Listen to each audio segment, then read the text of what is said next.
Welcome to the deep dive. You know that feeling, right? You're scrolling online, you find that absolutely perfect ring, but then that little nagging doubt, how do you know it's actually going to fit? Oh, yeah. It's a classic online shopping problem, especially for something like jewelry. Exactly. It feels like a gamble. Mhm. So today, we're pulling back the curtain on these digital ring sizer apps. We're going to explore how they actually work, what features you really need to look for, and maybe some pitfalls to avoid. All based on the source material we've gathered. Right. Okay, let's dig in. What's really fascinating here, I think, is how these apps are trying to simplify such a common headache. Making jewelry shopping just more accessible, really, from anywhere. You don't need to go to a store. You don't need a physical sizer mailed to you first. So, okay, what is a ring sizer app at its core? How does Yeah.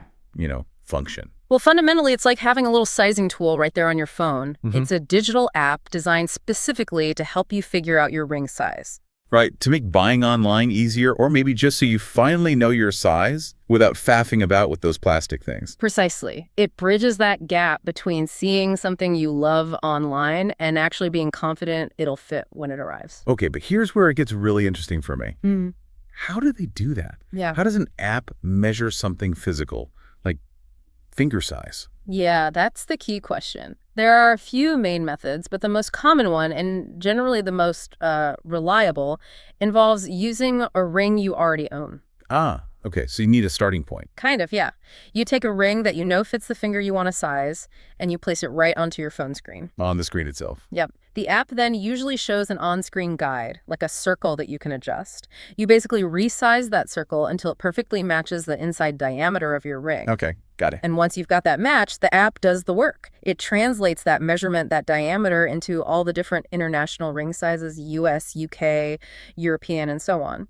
So for you listening, this sounds like a really key point. That existing ring method seems to be the gold standard, maybe. It tends to offer the best accuracy, yes.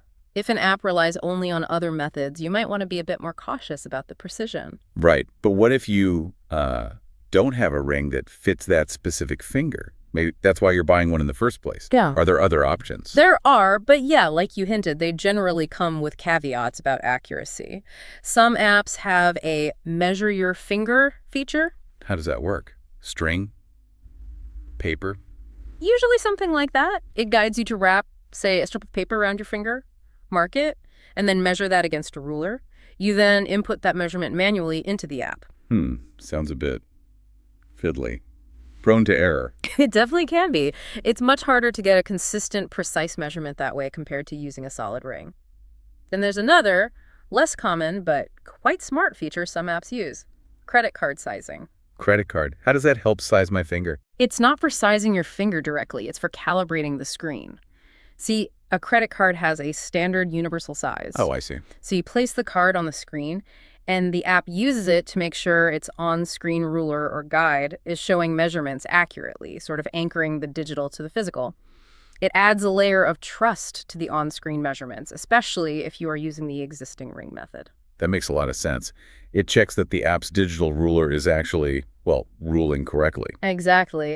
It tackles that potential variable of screen size differences or resolution issues. Okay, so let's say you've measured carefully, maybe using that existing ring method with a calibrated app. You get a number or maybe a letter, but then you go to buy a ring from, I don't know, a shop based in France, and suddenly your US size 7 doesn't mean anything.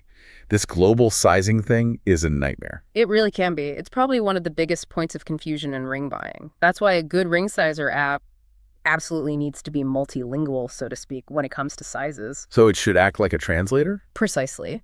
It needs to display multiple international standards. So you measure once using your ring or whatever method, and it should instantly show you, okay, that's a US-Canada size, say, 8. Right. Which is also a UK or Australian size P. Okay. And it's also a European size 57, which is the circumference in millimeters. And maybe it also shows Japanese or Chinese sizes, sometimes Swiss or Indian too, depending on how comprehensive the app is. Wow, okay. That feature alone seems incredibly useful. It's huge. It saves you from having to hunt down confusing conversion charts online, where you might even find conflicting information. Yeah. Having it all integrated right there based on your measurement, that's incredibly convenient and cuts down on potential mistakes. Yeah, I can see that preventing a lot of headaches and, frankly, costly returns.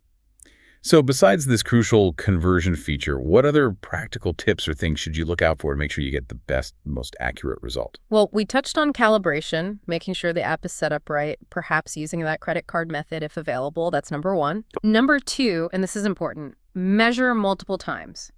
Don't just rely on a single reading. Do it maybe 3 times. See if you get a consistent result. Good advice for any measurement, really. True. And third, think about your finger itself. Fingers can actually change size slightly throughout the day or depending on the temperature. Oh, right. Like they swell up a bit when you're warm or maybe later in the day. Exactly. So try to measure when your hands are at a sort of normal temperature, maybe not first thing in the morning or after you've been exercising vigorously. Measuring at the end of the day might give a slightly larger baseline, which can be good for comfort. That's a subtle but really important point. Yeah. What about the app itself, like how easy it is to use? Absolutely critical. The user interface, the UI, it doesn't matter how many features an app has if it's clunky or confusing to navigate. Right. If you're struggling to even use the measurement tool accurately because the buttons are weird or the instructions aren't clear. Then the whole exercise is kind of pointless. A good app should have a clean design, be intuitive, and just make the process smooth and straightforward. You want to focus on getting the measurement right, not fighting the app. Makes sense. Now, something you often see with free apps like these is the label contains ads. We know what ads are, but what does that mean in the context of trying to do something precise like measuring a ring? Yeah, it's a practical consideration. Contains ads means the app developer makes money by showing advertisements within the app.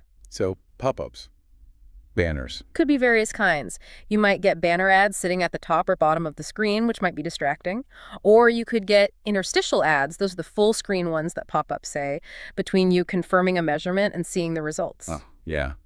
Those can be annoying. They can be, especially if you're trying to concentrate on carefully aligning that circle with your ring. It can break your flow. Sometimes there are video ads too. It's just the standard trade-off for getting the app for free.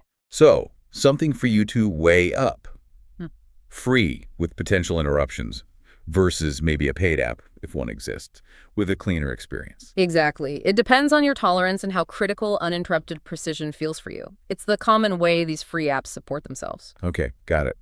So let's bring this back to a specific example mentioned in the sources, like Ring Sizer by Jason Withers' Unico Lab.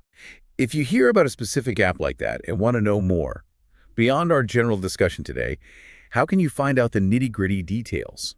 Good question.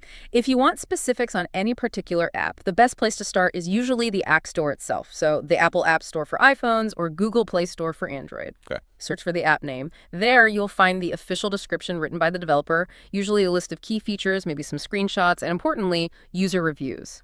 User reviews. Hey. Always revealing. They can be very insightful, yeah. You get real-world feedback on how well it works, if it's accurate, any bugs, or maybe tips from other users.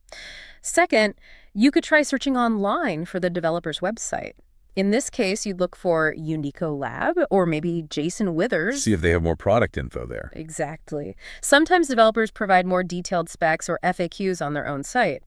And lastly, you could look for review videos on platforms like YouTube. Tech reviewers or even jewelry bloggers sometimes demonstrate these apps. Watching someone actually use it. Right. That can give you a really good visual sense of the interface and the process before you even download it. Great practical steps. So really combining the general understanding we've talked about today with that kind of specific app research should give you a really solid picture. It empowers you to choose the right tool for your needs. Okay, so just to quickly recap our deep dive today, we've looked at what these digital ring sizer apps are fundamentally trying to do, make sizing easier. We've stressed the importance of how they measure, with that existing ring method often being the most accurate, especially if backed by calibration like credit card sizing. Right, compared to the less reliable manual finger measuring. We navigated that confusing maze of international sizes and why built-in conversion is so valuable.